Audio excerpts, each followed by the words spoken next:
आज बेटा हम पढ़ेंगे जो अपनी सेकंड यूनिट का बी पार्ट है, उसमें Wheatstone bridge principle important question है जो 3 नंबर में पूछा जाता है। तो यहाँ पे जो व्हीटस्टोन ब्रिज प्रिंसिपल है, इसके हिसाब से क्या होता है, इस प्रिंसिपल के हिसाब से हमारे पास 4 रेजिस्टेंस होती है। उन 4 में से एक होती है अननोन रेजिस्टेंस, जिसकी वैल्यू हमें निकालनी होती है। तो व्हीटस्टोन ब्रिज प्रिंसिपल का यूज किसके लिए होता है, 4 में से जो एक अननोन रेजिस्टेंस है उसको निकालने के लिए। ठीक है, तो इट इज अरेंजमेंट, ये एक अरेंजमेंट होती है of 4 resistance. It is arrangement of 4 resistance from which, जिसमें से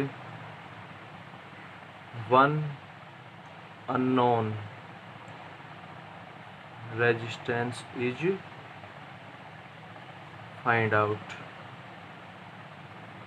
ठीक है, तो ये 4 रेजिस्टेंस के अरेंजमेंट होते हैं जिसमें से एक अननोन होती है जिसकी वैल्यू हमें निकालनी होती है। ये इसकी डेफिनेशन है। अब इसमें मान के चलते हैं 4 resistance P Q R and S. ये हमने 4 रेजिस्टेंस मान ली।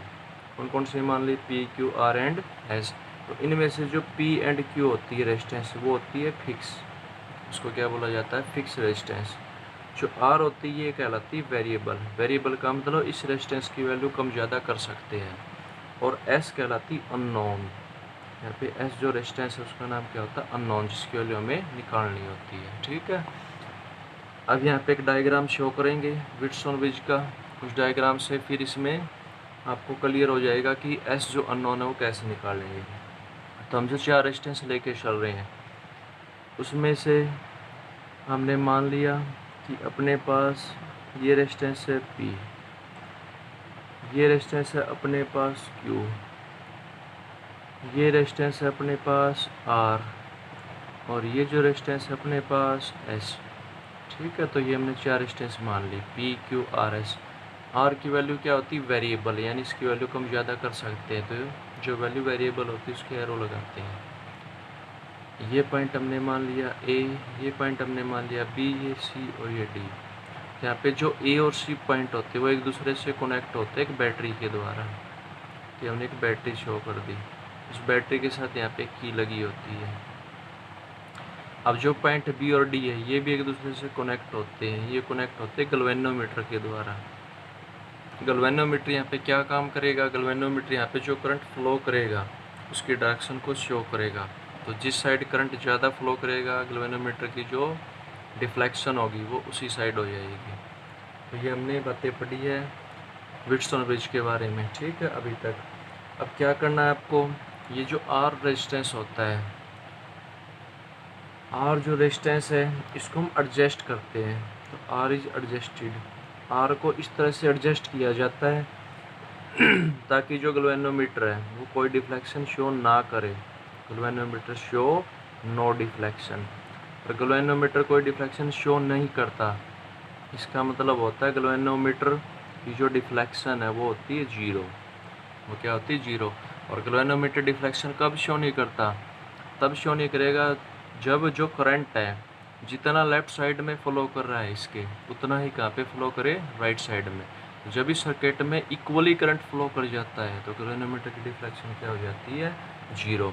तो उस केस में जो ब्रिज है उसको बोला जाता है बैलेंस्ड। तो ब्रिज को क्या बोला जाएगा, बैलेंस्ड। बैलेंस्ड का मतलब इसमें इक्वली करंट फ्लो कर रहा है। तो आर की वैल्यू इस तरह से कम ज़्यादा करते हैं ताकि गैल्वेनोमीटर की डिफ्लेक्शन क्या बन जाए, 0 बन जाए। और आर की वैल्यू जब जी 0 हो जाता है तो आर की वैल्यू भी क्या हो जाएगी, फिक्स हो जाएगी, क्योंकि वो एडजस्ट हो जाएगी। तो इस तरह से पी क्यू आर तीनों ही बाद में क्या हो जाते हैं, फिक्स हो जाते हैं। अब इस लॉ को प्रूव करने के लिए, इस प्रिंसिपल को प्रूव करने के लिए हम यूज करेंगे किरचॉफ का सेकंड लॉ। यहाँ पे किसका यूज किया जाएगा, किरचॉफ्स सेकंड लॉ, जिसका नाम क्या होता है, वोल्टेज लॉ। यानी इस लॉ में वोल्टेज की बात आती है, हमने पढ़ा था। तो किरचॉफ सेकंड लॉ अप्लाई करेंगे। एक बार हम अप्लाई करेंगे ए बी डी इस लूप के लिए। तो पहले हम किसके लिए अप्लाई कर रहे हैं, लूप ए बी डी के लिए। फिर हम अप्लाई करेंगे कौन से लूप के लिए, बी सी डी के लिए। तो पहले अप्लाई कर रहे हैं ए बी डी के लिए। तो यहाँ पे जब हम की को ऑन करेंगे, देखो ये की ऑन करेंगे तो यहाँ से करंट फ्लो करेगा। तो ये हमने मान लिया आई करंट फ्लो कर रहा है। तो इस आई करंट को जाने के लिए आगे 2 रास्ते मिलेंगे। यहाँ से जो करंट होगा वो I1 और यहाँ से जो करंट होगा वो I2। तो ये I1 करंट है, ये फिर रेजिस्टेंस Q के द्वारा भी फ्लो करेगा और ये I2 फ्लो करेगा S के द्वारा। तो टोटल यहाँ पे फिर क्या बन जाएगा, ये I। तो जब हम की ऑन करते हैं तो की ऑन करने से यहाँ पे करंट फ्लो करेगा, ठीक है। तो ABD लूप के लिए हम देख रहे हैं, तो ABD के लिए देख रहे हैं तो यहाँ पे जो करंट जाएगा देखो वो रेजिस्टेंस कौन सी में से जाएगा, I1 के द्वारा। तो यहाँ पे वोल्टेज क्या बनेगी, करंट इंटू रेजिस्टेंस, तो वो बनेगी PI1। लेकिन आपको देखना कि ये जो I1 है ये पॉजिटिव होगा या नेगेटिव, वो डिपेंड करेगा लूप की डायरेक्शन पे। तो हमने यहाँ पे जो लूप है वो ले लिया क्लॉकवाइज। लूप कैसा लिया है, क्लॉकवाइज। तो यहाँ पे भी जो लूप की डायरेक्शन है वो कैसे लेके चलोगे आप, क्लॉकवाइज, हमने पढ़ा था। यहाँ पे करंट जैसे कैसे जा रहा है, देखो क्लॉकवाइज जा रहा है और लूप भी कैसा है, क्लॉकवाइज, तो इसलिए I1 क्या लोगे, पॉजिटिव, ठीक है। अब नीचे देखेंगे तो I2 ऐसे आ रहा है तो I2 जाएगा एंटी क्लॉकवाइज, लेकिन लूप अपना कैसे था, क्लॉकवाइज, तो इसलिए I2 क्या लोगे, नेगेटिव। तो नेगेटिव I2 और यहाँ पे रेजिस्टेंस क्या होगी, R। तो करंट इंटू रेजिस्टेंस क्या बना, ये वोल्टेज। और ये बातें कब की, तब है जब गैल्वेनोमीटर की डिफ्लेक्शन क्या है, 0 है। तो नेट रिजल्ट क्या होता है, 0 के बराबर, हमने पढ़ा था वोल्टेज लॉ में। तो PI1 किसके इक्वल हुआ, तो ये इक्वल हुआ RI2 के। RI2 को इस साइड लगेगा, इक्वेशन फर्स्ट। अब कौन सा लूप लेके चलेंगे हम, अब लेके चलेंगे BCD। जो BCD लेके चलेंगे तो इसमें I1 क्या है, क्लॉकवाइज है, तो इसलिए I1 पॉजिटिव लेना है। तो Q इंटू I1, वोल्टेज क्या बनी, Q इंटू I1। और ये कब है, जब गैल्वेनोमीटर की डिफ्लेक्शन 0 है, यानी जितना लेफ्ट साइड में करंट उतना ही राइट साइड में है। अब I2 देखोगे तो यहाँ पे कैसे आ रहा है, जो I2 आ रहा है अपना, वो सॉरी I2 ऐसे जा रहा है ना, तो I2 जा रहा है एंटी क्लॉकवाइज, ऐसे एंटी क्लॉकवाइज जा रहा है। लूप कैसे, क्लॉकवाइज, तो इसलिए I2 क्या लोगे, नेगेटिव। तो माइनस एस I2 के लिए यहाँ पे रेजिस्टेंस क्या S है, तो नेट रिजल्ट क्या होगा, 0। तो QI1 किसके इक्वल हुआ, ये इक्वल हुआ SI2 के,